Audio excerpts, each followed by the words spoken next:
Hey guys, स्वागत बा अपने है।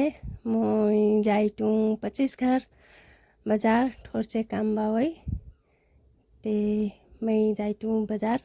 ये हो हमार 25 घर के बाजार। मैं पुगिनो अपन पसल में वेटनरी पसल हो। ये मोर हस्बैंड हुई ते महीने मिठाई दे दिलाई ते मैं मिठाई खाई टू देखे से गो मैं मिठाई खाई टू।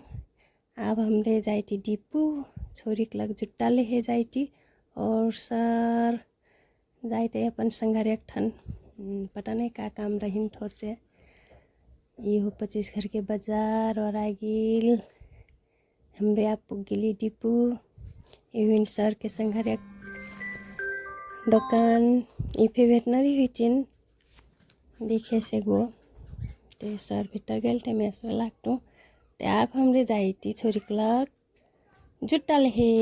ये हो डिपू बाजार बहुत भारी पसल बा जुट्टा कपड़ा पसल सब बा ते छोरी के लग जुट्टा ये मन परल हमरे देखे ना बहुत देखैले तर ये मन परल बहुत महंगा 4 से इतना मोटा जुट्टा पता नहीं बच्चन के का है इतना महंगा जुट्टा मिलत ते हमरे जुट्टा फाइनल कर लिए ये ले ली हमरे छोरी के लग